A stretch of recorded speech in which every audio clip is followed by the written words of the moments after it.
Olá, amigos. Estamos aqui para mais uma mini aula de astronomia e hoje nós vamos tratar da astronomia óptica, né? Aí você pensa, toda astronomia é óptica, tudo precisa da óptica, precisa da luz, mas aqui no nosso caso nós estamos falando da óptica visível, né? Quando a gente fala assim, a gente fala da astronomia da luz visível, né? Essa que os nossos olhos enxergam e que hoje em dia não é tão importante quanto era antigamente. Antigamente era toda a astronomia era óptica, né? Hoje em dia nós sabemos que existem outras formas de se detectar, né? Inicialmente a gente usava a luz, né, como do Sol, por exemplo, para marcar o tempo. Há 3.500 anos já era conhecido os gnômos, né, que fazia esse relógio de Sol. Mais tarde, com a descoberta dos telescópios, mudou-se completamente a ideia que se fazia da luz e também de como ela pode ser utilizada para observar o céu, né? Hoje em dia nós estudamos o espectro da luz visível numa faixa que vai de 400 terahertz, que é a frequência, até 750 terahertz. Então as frequências da luz visível são bem altas, né? Então a gente observa essa faixa, mas isso aí é uma faixa de que hoje em dia a astronomia considera como uma pequena faixa, importante, é claro, né? Mas uma pequena faixa do espectro eletromagnético completo, né? A luz visível ao olho humano é essa faixazinha. Então todas as cores que nós temos aqui são frequências diferentes. Normalmente quando você observa um objeto, uma cor, ele tem uma cor, ele está emitindo numa frequência que atinge os seus olhos e joga um sinal elétrico para o seu cérebro que interpreta aquela cor, né? Mas os instrumentos podem detectar hoje em dia com uma precisão extraordinária, né? E relacionar essas colorações a propriedades daqueles astros, né? E isso é extremamente importante. Para isso, para medir essa frequência, a gente usa o hertz, né? Gigahertz, megahertz, kilohertz, para medir frequências de cores e luzes diferentes, né? Vários instrumentos são utilizados na óptica. E nós vamos mostrar aqui os principais, né? Os principais você pode usar a óptica por refração. Na refração, a luz penetra nas lentes e concentra num ponto, né? E a gente usa nesse sistema, a gente usa lentes e possui uma nitidez muito grande, mas uma menor luminosidade. Então se você tiver um instrumento que usa lente, ele concentra, né? Concentra a luz num determinado ponto, ele dá uma capacidade, uma qualidade muito boa da imagem, né? Mas geralmente eles não podem ser muito grandes, porque a lente deforma com o tamanho. Então ele é muito utilizado, esses instrumentos, para observação de planetas, luas, sol. É a tradicional luneta, né? Usa refração. A luneta é um telescópio de refração pequeno. Mas você pode usar também a óptica por reflexão. Por reflexão, a luz penetra, é refletida no interior desse instrumento, né? No caso aqui a gente chama de telescópios refletores, né? Concentra, eles refletem num outro dispositivo que joga aqui para você observar nessa ponta usando uma ocular, uma lente menor, né? Nessa reflexão a gente usa espelhos, né? Ele tem uma menor nitidez do que os telescópios que usam lentes, né? De refração.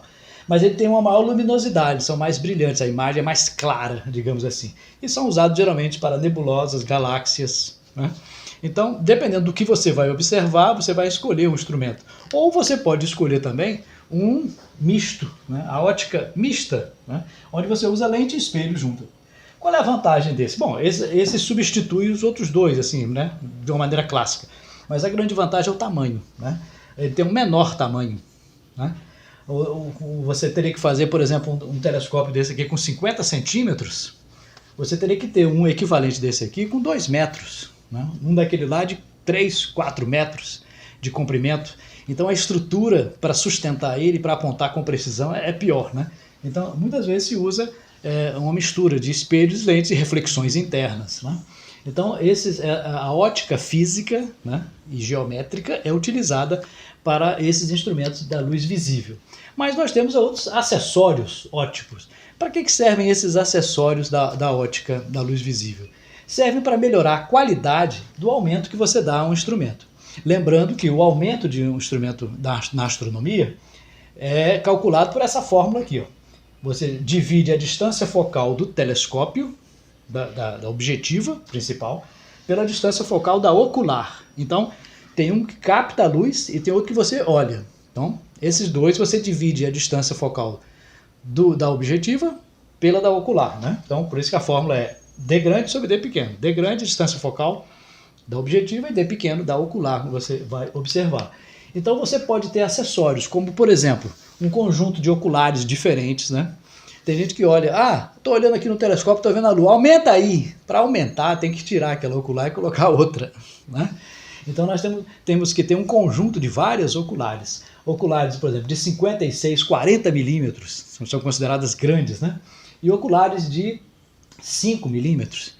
Quanto maior essa distância focal, menor o aumento. Então, se você pegar uma ocular dessa grande, ela não vai dar um aumento muito grande, mas a imagem vai ser clara, limpa, né? Enquanto que as outras vão dar um aumento maior, mas o campo de visão é menor e a qualidade também perde-se. Então, você tem que ter um conjunto de ocular para cada tipo de observação da Lua, do Sol, com filtros, é claro, né? De estrelas, de nebulosas. E você utiliza também as lentes Barlow, né?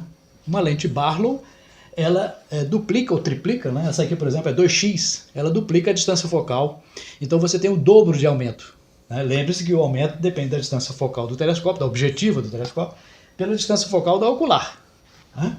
Então, se você colocar uma lente, eu quero dobrar a imagem. Tira, bota a Barlow e depois coloca a ocular, você vai dobrar o aumento porque você está dobrando a distância focal, né? Utiliza-se também como auxiliar um motor drive, né? Esse motor drive é um motorzinho que você conecta na base do telescópio para ele girar acompanhando o movimento da Terra. Por quê? Porque quando você olha para um objeto, daqui a pouco a Terra gira, ele sai do seu campo de visão. Então você tem que girar o telescópio acompanhando. Então, se colocar um motor drive, você consegue acompanhar. Ele tem um motorzinho que gira e o movimento dele é completo em 24 horas. Então ele sai acompanhando, né? 15 graus por hora é o movimento dele, né? Outros instrumentos, como câmeras digitais, né? Você pode acoplar essas câmeras digitais no telescópio e capturar, em vez de filmes como se fazia antigamente com filmes de película, hoje em dia a imagem digital, que tem uma qualidade muito mais avançada e mais manuseio, né? Prismas também, você pode utilizar prismas para desviar a luz, né? Até para reduzir a imagem, que às vezes a imagem está muito boa, concentrada, mas às vezes você precisa reduzir para colocar numa câmera, né? Então, todos esses acessórios, né, são úteis para quem tem um telescópio, principalmente o astrônomo amador, né, que são instrumentos assim, acoplados a telescópios não profissionais, né, mas assim, que podem ser utilizados como apoio a um grande telescópio também. Já um grande telescópio você tem que usar equipamentos com muito maior precisão, né? Existem também filtros ópticos. Esses filtros você acopla a ocular, a objetiva do telescópio, né, para obter. Por exemplo, você vai observar o Sol, você tem que botar um filtro, porque o Sol emite muita luz, então o filtro próprio para o Sol, né? Então são dispositivos que selecionam um comprimento de onda adequado à observação. Então quando você vai observar, por exemplo, a Lua, Júpiter, você costuma colocar filtros desse tipo de cores diferentes, porque os objetos têm cores. Então existem filtros apropriados. Por exemplo, os filtros planetários, né? Para ver Mercúrio, por exemplo, a gente utiliza um vermelho claro. Para Vênus, vermelho escuro. Para Marte, amarelo escuro. Júpiter, amarelo esverdeado. Saturno, violeta para os anéis. Então, além de você observar, né, por exemplo, você vai observar Júpiter. Qual é o melhor filtro? Pode ser esse, pode ser aquele. Depende do que você vai observar no planeta, ou se são os satélites dele, se é a estrutura das nuvens, se é a mancha vermelha que tem em Júpiter. Então, existem filtros específicos para cada coisa que você vai observar, né? Existem filtros para nebulosas, por exemplo, galáxias. Então, é um estudo completo, né? Se você quiser observar a Lua, por exemplo, geralmente a gente usa o verde, né? Porque ele quebra um pouco a luminosidade da Lua, que é muito forte para um telescópio, né? E você acopla esse filtrozinho na ocular. Colocando na ocular, você vai ver uma imagem mais nítida, fica esverdeado. E depois você pode fazer um tratamento nessa imagem no computador, tá? Existe, então, a astronomia digital. Ou seja, você capta as imagens, né? Você às vezes nem olha, tem astrônomo que nem olha pelo telescópio, né? já olharam tanto que já sabem que vão ver. Mas se você quiser olhar com mais detalhes, com maior aumento, você coloca um instrumento ali. Então você pode colocar ali um dispositivo, geralmente é um CCD ou CMOS, né? O que é o CCD e o CMOS? São, simplificando, chips de computador, só que eles são abertos. Né? A luz penetra nele e provoca o efeito fotoelétrico. Quando a luz bate, gera um bit. E esse sinal vão se juntar através de um software para formar uma imagem. Então essas câmeras são as câmeras digitais. Né? Você pode colocar uma câmera profissional, tirando o objetivo e acoplando a um telescópio, ou então colocando um objetivo maior, né? no próprio tripé do telescópio, ou uma câmera apropriada para astronomia, ligando no telescópio. E você usa vários softwares para tratar a imagem, né? Como, por exemplo, o Registax, né? O próprio Photoshop, que é muito usado, Deep Sky Tracker. Esses softwares, eles servem para quê? Eles condensam muitas imagens numa só de melhor qualidade. Né? A gente chama isso de stacking, né? De empilhamento. Você empilha várias, você pode filmar, por exemplo, a Lua, por exemplo. Filmou a Lua, um filme curto. Cada segundo de filmagem são muitas fotos juntas, né? Um filme são muitas fotos juntas. Essas fotos podem ser empilhadas pelo software e fazer uma foto só de melhor qualidade. Então é possível você fazer isso e obter imagens como essas aqui, né? Imagens dessas que são obtidas por astrônomos amadores em casa, né? Você tem um telescópio, é o seu hobby, aí você coloca uma câmera e consegue, através de um software, obter imagens extraordinárias de Júpiter, Saturno, né? Da Lua e galáxias também. Então, imagine isso profissionalmente. Profissionalmente, você tem instrumentos de altíssima qualidade, né? Muito melhores e muito mais precisos do que o olho humano. Né? Tanto, por exemplo, o telescópio, antigamente, ele dependia da parte física. Né? Você tem que fazer um espelho para refletir a luz, aumentar. Só que esses espelhos tinham limitações. Por exemplo, o de Monte Palomar, né, 5 metros, um espelho de 5 metros, eles achavam que seria impossível utilizar um de maior que o de Monte Palomar. Por quê? Porque a espessura era enorme do vidro que fazia o espelho. A gravidade ia torcendo ele. Hoje em dia você faz telescópios com a espessura bem pequena. Por quê? Porque eles usam a ótica ativa. A ótica ativa funciona mais ou menos assim. Aqui está o espelho, embaixo do espelho, né, você coloca amortecedores, muitos amortecedores, 300, 400 amortecedores pequenos, e eles são controlados por computador. Eles estão aqui, ó, muitos amortecedores, e em cima você bota a placa de vidro, bem alinhada, bem certinha também, né, claro. Então eles vão empurrando o vidro para baixo e para cima, controlados por computador, para dar a curvatura do espelho. E isso dá uma precisão muito maior, né? E os telescópios grandes, você pode ver aqui um telescópio, ó, isso aqui é uma pessoa, um telescópio aqui de 2 metros, 3 metros. Acima disso você tem que colocar a ótica ativa, ou seja, você coloca espelhos que podem ser controlados nesses grandes telescópios. No telescópio pequeno, essa curvatura é física, né? Aqui não, é ativo. Então a gente chama isso de ótica ativa. Tá? E tem a ótica adaptativa. A ótica adaptativa corresponde a você simular uma estrela e usá-la para controlar uma coisa que ataca todos os telescópios, tanto os amadores quanto os profissionais, que é a turbulência. Né? Então, se você... geralmente os grandes telescópios estão em montes bem altos, né? Existe turbulência da atmosfera. Na alta atmosfera, há uma vibração muito grande do ar, né? E isso faz com que a imagem fique ruim. Né? Você pode ter uma imagem boa, como a de Júpiter lá na esquerda, e a da direita é uma imagem meio distorcida, não muito boa. Então, o que você faz? Você pega um telescópio e aponta um laser, aqui está um grande observatório, aponta um laser, ele sobe na atmosfera, vai subindo, subindo, subindo, subindo. Quando chega a 90 quilômetros de altura, ele para. Então fica aquele pontinho lá projetado. Esse pontinho nós chamamos de estrela virtual. Então aquela estrela virtual é vista pelo próprio telescópio.